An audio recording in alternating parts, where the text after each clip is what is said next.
I'm Sarah Martinez, 26, standing in the doorway of my own apartment with keys that I earned myself trembling in my hand. Working since 15, saving every penny, and refusing to ask for help led me here. While my parents spent money on everyone but me, I somehow managed to create the life they said was impossible. This mix of pride and old pain is something too many of us know. That bittersweet feeling when you've become your own hero out of necessity. I grew up in a cramped two-bedroom apartment in Phoenix, where financial stress lived like an unwelcome roommate. My parents, Maria and Carlos Martinez, worked multiple jobs but treated money conversations like family secrets. Our home existed in constant contradiction, never discussing finances directly, yet bills and arguments about money filled every corner. As the eldest of three, I felt this tension before my younger brothers, Diego and Alex, understood what was happening. Maybe that's why I started selling friendship bracelets at school when I was 10, charging 50 cents each and hiding the money in an old jewelry box under my bed. When I turned 12, my father lost his construction job for 3 months. I watched my parents whisper angrily in the kitchen, their faces tight with worry. The apartment grew colder as they turned down the heat, and generic brands replaced everything in our grocery cart. That Christmas, while my brothers got new gaming systems, I received practical school supplies with receipts still attached. Middle school became my escape into achievement. I threw myself into academics, earning straight A's while my parents rarely attended school events. My science project on renewable energy won the district competition, and when the local news wanted to interview me, my mother made excuses about working double shifts. My teacher, Mrs. Johnson, stood beside me instead, beaming with pride I'd never seen at home. As I succeeded academically, my mother seemed increasingly threatened. When I'd help my brothers with homework or solve household problems, she'd make cutting remarks. "Look at Miss Perfect over here," or "Not everyone can be as smart as Sarah."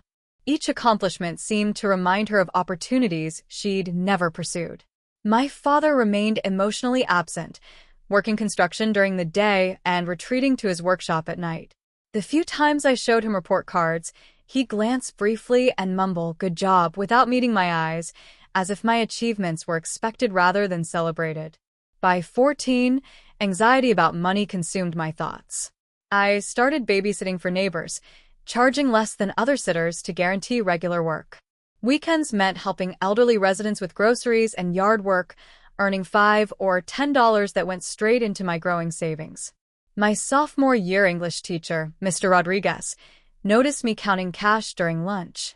Instead of scolding me, he asked what I was saving for. When I explained I needed money for college, his expression grew concerned. The next day, he brought pamphlets about student banking and offered to drive me to open my first account. At 15, I deposited $280 into my savings account, money representing countless hours of babysitting and odd jobs. The bank teller smiled warmly, but I felt the weight of being so young and already so worried about my future. The guidance counselor's office became my refuge during junior year. While classmates discussed prom plans, I came with calculations and college brochures. Ms. Peterson helped me understand that my parents' situation meant college would be entirely my responsibility. Instead of discouraging me, this knowledge strengthened my determination. That spring, I overheard my parents planning Diego's expensive soccer camp while telling me they couldn't afford SAT prep materials. That night, I made a promise to myself. I would never ask them for financial help again. Their money clearly had destinations that didn't include my future. The summer I turned 15, I applied everywhere within walking distance. Rosa's Cafe, a busy family restaurant, hired me as a hostess for minimum wage. I arrived 30 minutes early every shift, uniform pressed, hair neat. The owner, Rosa Delgado, quickly noticed my dedication. "Most teenagers count minutes until they leave," she told me after my first month. "You ask for extra hours instead." Rosa became more than a boss. She was the first adult who truly valued my work ethic. When she promoted me to server 6 months later, my hourly income nearly doubled. Balancing school with 25 hours of weekly work required military precision. My days started at 5:30 a.m. with homework and ended with evening shifts until 10 p.m. Weekends meant doubles, leaving only Sunday nights for laundry and preparation. Despite this exhausting schedule, I maintained a 3.8 GPA. The sacrifices were real. I missed homecoming because I couldn't lose a Saturday shift. When friends planned spring break trips, I stayed home working doubles. My social circle shrank to those who understood my constraints. My best friend Jessica grew frustrated with my unavailability. "You're obsessed with money," she complained after I missed her birthday party. "Your parents aren't even poor. You're just being extreme." Her words stung because they revealed how little she understood. Preparing for my future wasn't obsession, it was survival. Marcus, a classmate who worked part-time at a grocery store, became my closest friend. He understood the pride in earning your own money and the burden of adult responsibilities while still in high school. We'd meet for coffee before school, comparing savings goals while others discussed weekend parties. My budgeting system became almost ritualistic. Each paycheck was immediately divided, 60% to savings, 30% for college expenses, 10% for necessities. I tracked every penny in a notebook, reviewing spending weekly. When friends bought coffee shop drinks, I brought thermoses from home. While classmates upgraded phones constantly, I kept my basic model until it literally died. My parents viewed this discipline with confusion and criticism. "You're missing out on being young," my mother would say when I declined family takeout to save money. What she saw as deprivation, I saw as investment in a future where I wouldn't depend on anyone's unreliable support. Junior year brought college planning into sharp focus. My counselor seemed surprised by my detailed knowledge of financial aid and scholarship requirements. When he suggested discussing options with my parents, I firmly explained they wouldn't be contributing. "That's unusual for your demographic," he noted carefully. "Have you considered starting at community college?" His doubt only fueled my determination. I spent lunch periods researching every possible scholarship and grant. I created spreadsheets comparing costs and projected debt loads. By 17, I understood education financing better than most adults. When my English teacher nominated me for a state essay contest with a $1,500 scholarship, I spent weeks perfecting my submission about finding strength through self-reliance. The award letter arrived with mixed emotions, excitement about the money, sadness that I was celebrating alone. The morning acceptance letters arrived from Arizona State. I felt simultaneous joy and terror. My academic scholarship covered 40% of tuition, but the remaining costs seemed insurmountable. I'd saved nearly $8,000 from high school jobs, but barely enough for 1 year. 2 weeks before graduation, my parents finally addressed my college plans. Sitting uncomfortably at our kitchen table, they explained they had no money saved for my education. "We assumed you'd get scholarships," my mother said, avoiding eye contact. "And loans, of course." The conversation might have hurt less if I hadn't discovered the next day that they'd been paying for Diego's private baseball coaching, $200 monthly for the past year. The selective nature of their financial limitations became crystal clear. I moved into a tiny off-campus apartment that August, sharing 2 bedrooms with 3 other girls to keep rent under $300 monthly. Our furniture was salvaged from curbs, the kitchen barely functional, but living off-campus saved thousands compared to dorms. Within my first week, I secured 2 jobs, morning shifts at the campus library and weekend serving at Miller's Diner. Between these positions, I worked 30 hours weekly while carrying a full course load. My days began at 6 a.m. and ended after midnight, with studying crammed into every available moment. The academic challenges mounted quickly. During October midterms, I fell asleep in American history, earning a concerned email from Professor Williams. When I explained my work schedule, his expression shifted to something between respect and alarm.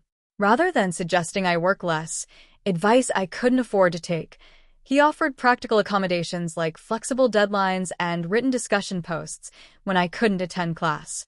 Social life became nearly non-existent. While dorm students formed tight friendships through late-night conversations and weekend activities, I barely learned classmates' names. The college experience promised in movies existed in a parallel universe I could glimpse but never enter. During spring semester, I met David in macroeconomics. He was intelligent, engaged in class discussions, and seemed unbothered by my limited availability. For 3 months, we managed something resembling dating, studying together between my shifts, him bringing coffee during library breaks. But the relationship crumbled when he grew frustrated with my work constraints. "You're choosing this," he said during our final argument. "Your parents would help if you'd just ask. You're being stubborn." His words revealed fundamental misunderstanding of my reality. What looked like stubbornness to him was survival to me. My financial plan faced its first crisis when my used car needed $1,200 in repairs, money that decimated my emergency fund. For 3 weeks, I walked 4 miles to campus in pre-dawn darkness, feeling like I'd failed despite doing everything right. To rebuild savings, I added tutoring to my schedule, helping underclassmen with writing for $12 per hour. The extra income helped, but additional time commitment meant regularly functioning on 4 hours of sleep. Summer brought an unpaid internship at a local marketing firm. Though it offered no immediate income, the experience and connections seemed valuable. To make it viable financially, I kept my restaurant job, working nights and weekends while interning during the day. That summer, I lost 15 pounds I couldn't afford to lose, often too exhausted to prepare proper meals. Course selection became strategic beyond academic interest. I prioritized professors known for assigning free online readings over expensive textbooks. I chose business administration over journalism, my secret passion, because employment prospects seemed more certain. When the study abroad program accepted my application with partial scholarship, I spent 3 days imagining myself in London, expanding my worldview beyond work and study. Then I calculated remaining costs and reluctantly declined. That night, I cried in our apartment's tiny bathroom, mourning the experiences financial necessity had stolen. Despite these challenges, I graduated magna cum laude. My parents attended the ceremony, seeming genuinely proud as I crossed the stage. For a moment, I believed they understood what I'd accomplished. That illusion shattered at lunch afterward when my father casually mentioned helping Diego with his car down payment, an expense exceeding what modest college contributions would have cost. My entry-level position at Phoenix Marketing Solutions came with a $36,000 salary, modest by industry standards, but wealth compared to my college earnings. Still, $38,000 in student loans tempered any celebration. My first budget allocated 50% of after-tax income to loan repayment, a percentage financial advisors would call extreme, but felt necessary to escape debt shadow.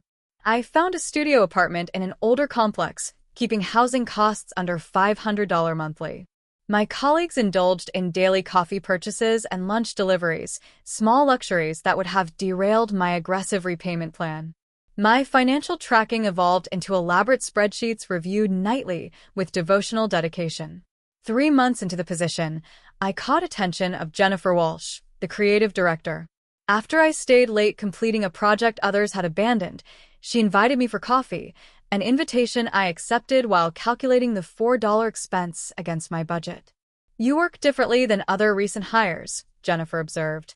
"More focused, less entitled. What drives you?" When I explained my background, she nodded with understanding. "I put myself through school too. It changes how you view everything: time, money, opportunity."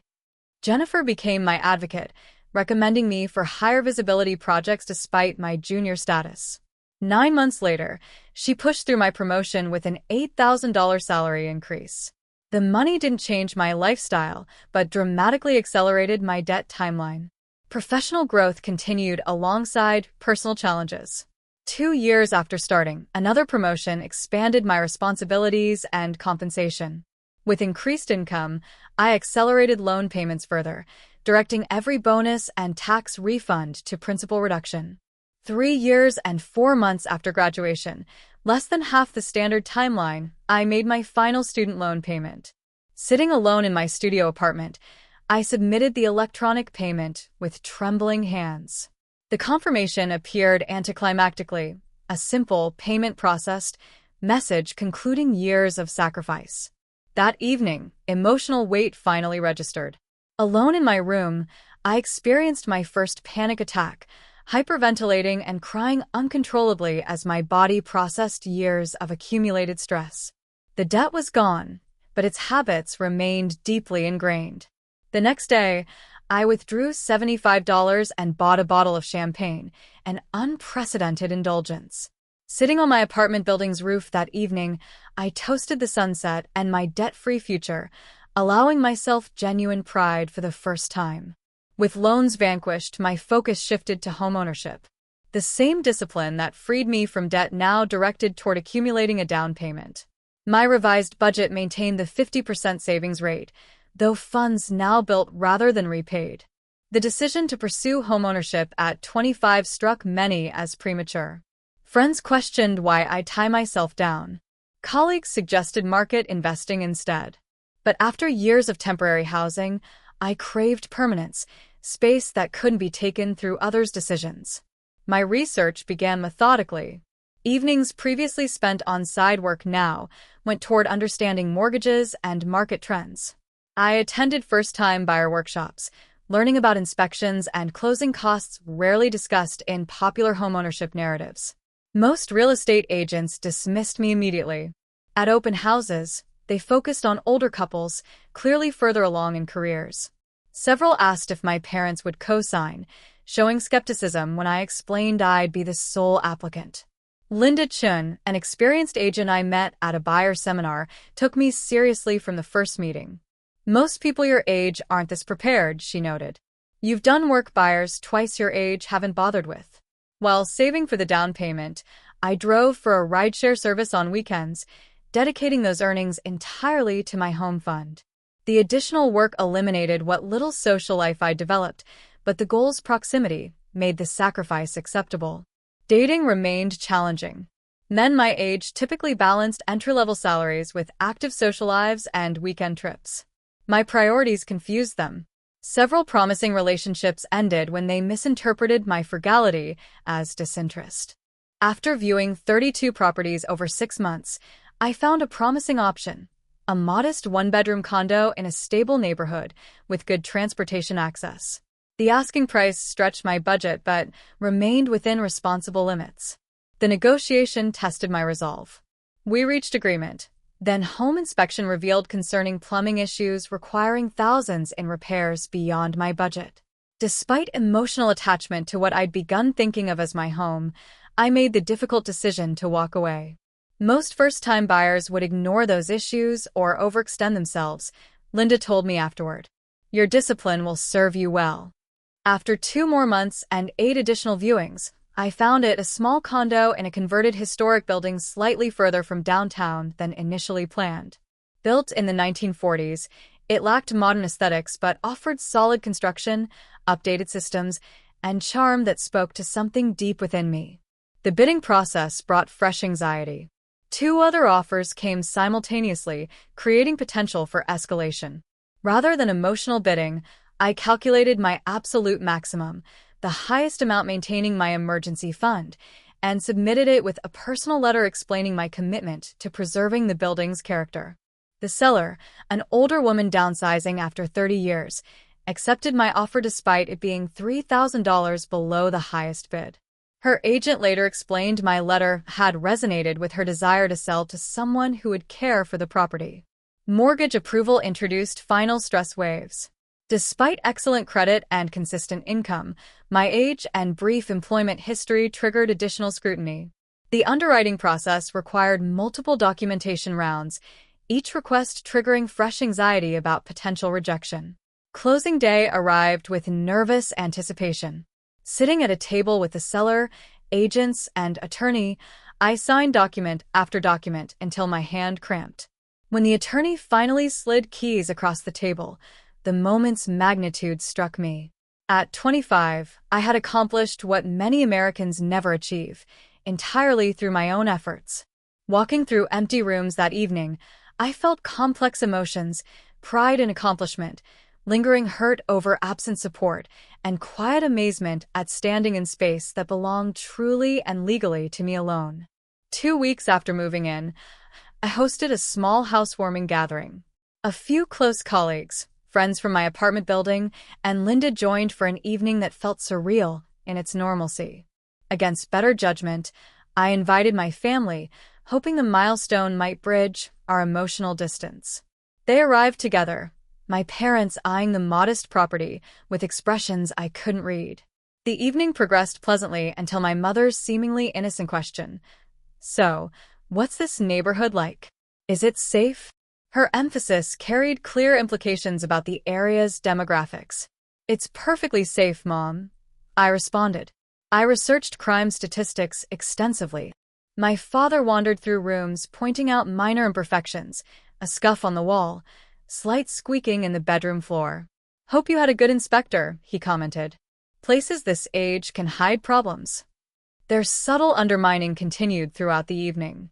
When friends expressed admiration for my accomplishment, my mother interjected with comments like, "Sarah always insisted on doing everything herself," transforming compliments into commentary on perceived stubbornness. The breaking point came during a toast my colleague offered, praising my years of sacrifice. As glasses raised, my mother added, "Well, Sarah always did insist on being independent. We would have helped if she'd ever asked." The room fell silent. Years of accumulated hurt crystallized in that moment. With unexpected calmness, I placed my glass on the counter. "I did ask," I said quietly. "I asked for help with SAT prep. I asked for college application assistance. Each time you had reasons why you couldn't help, reasons that never seemed to apply when Diego or Alex needed something." My father's face reddened. "That's unfair. We've always treated you kids equally." "Equally?" I laughed without humor. "You helped Diego with a car down payment after he dropped out of community college, while I worked 30 hours weekly to avoid more student debt. You paid for Alex's music equipment while telling me there was no money for my education. What exactly was equal about that?" My mother's expression hardened into familiar defensiveness. "You've always been different from your brothers, more capable, more independent. They needed our support more." "I wasn't independent by choice," I countered, my voice steady despite racing heart. "I was independent because you made it clear I couldn't count on you. You turned my self-reliance, which I developed out of necessity, into an excuse to withhold support you freely gave my brothers." The confrontation escalated into years of avoided truth. My mother's resentment of my achievements became apparent as she accused me of always thinking I was better than the family.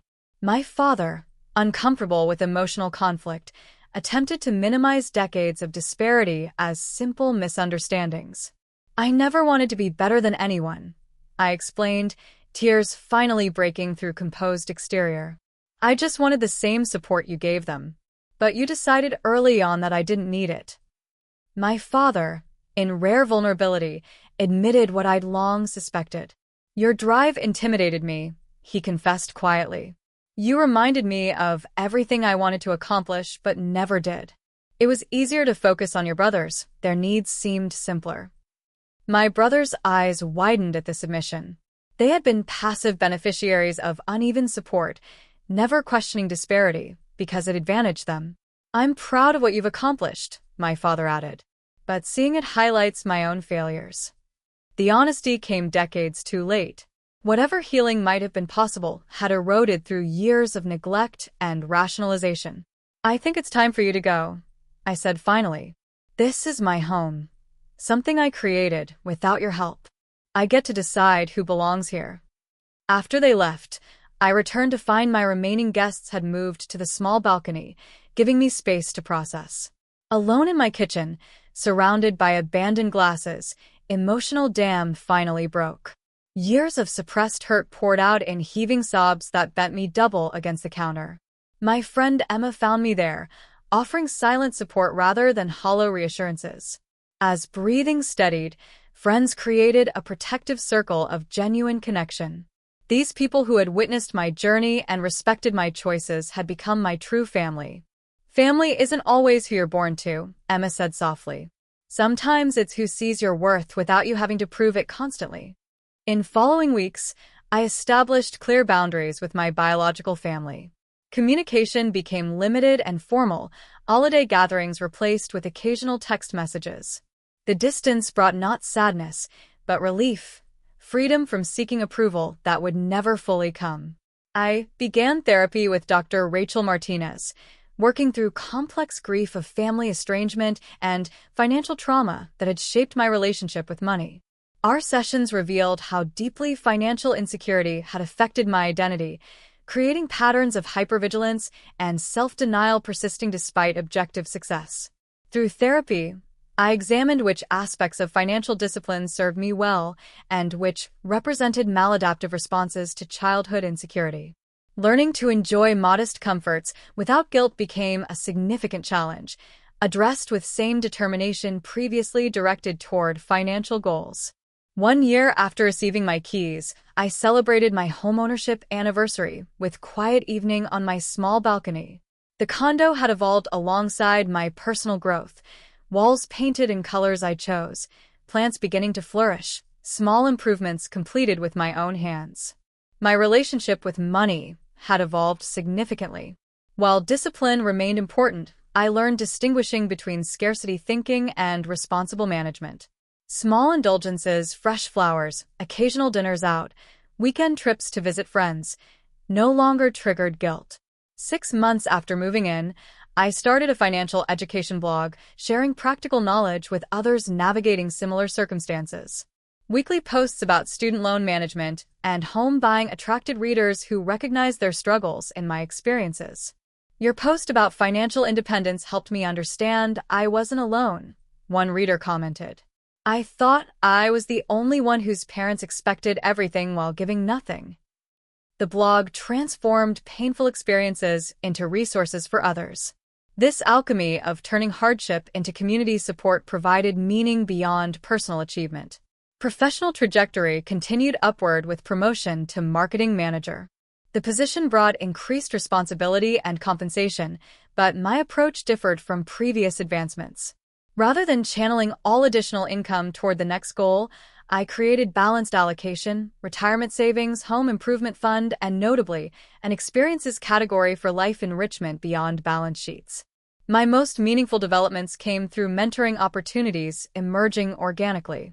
Through my blog, I connected with several young women from backgrounds similar to mine, academically capable but lacking family financial support. Monthly meetings at my kitchen table became informal workshops discussing scholarship applications and budget strategies. Samantha, a determined high school senior, reminded me of my younger self. When she received her first acceptance letter with partial scholarship, celebrating in my living room because she couldn't share news at home, I recognized how supporting others had become central to my healing. Volunteer work expanded to include financial literacy workshops at local high schools, teaching teenagers concepts like compound interest and credit management, information I discovered alone through painful trial and error. "You make this stuff actually make sense," one student told me. "My parents never talk about money except to say there isn't enough." As my second year of homeownership approached, I considered longer-term goals. The discipline carrying me through debt repayment and home buying remained valuable, but now operated from abundance rather than scarcity. Emergency fund had grown beyond survival needs, retirement contributions increased steadily, and my home's value appreciated modestly, but significantly. This stability allowed contemplation of previously unimaginable possibilities. Could I establish a small scholarship fund? Might sabbatical travel become feasible? Questions once seeming irrelevantly luxurious now represented authentic opportunities. Relationships with my brothers evolved into something more balanced as they faced adult challenges without the parental safety net they'd grown accustomed to. When Diego lost his job and approached me for guidance rather than money, our conversation marked shift toward mutual respect. Alex, preparing for college himself, began asking questions about scholarships and financial aid, topics our parents remained ill-equipped to address. "I always thought you were just being difficult by doing everything yourself," Alex admitted during one conversation. "Now I realize you were showing us it could be done." Profound healing came through recognizing that working since 15 hadn't just been about necessity. It had built character and capabilities many peers lacked. The independence that sometimes felt like punishment had become my greatest strength. Most significant internal shift came through forgiving myself for past sacrifices. Parties missed, relationships unformed, experiences delayed had seemed like failures during struggle years. Now I recognize them as necessary trade-offs made by someone doing her best with limited resources. My home became more than shelter. It represented security I'd created when none was offered. Each mortgage payment built equity not just financially, but emotionally, creating stability that couldn't be withdrawn by others' decisions. The modest condo, with its gradually improving features, embodied resilience, made tangible.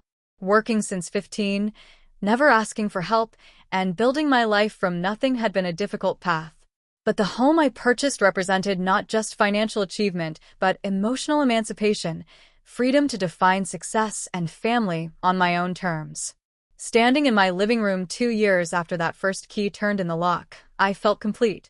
Not because the struggle was over, but because I'd proven to myself that I could create the life I wanted through my own determination. The foundation was solid now, built by my own hands, brick by determined brick. If you've made it to the end of my story, thank you for listening. The path might be harder when you have to walk it alone, but the strength you build belongs entirely to you. And sometimes, that's the greatest gift you can give yourself.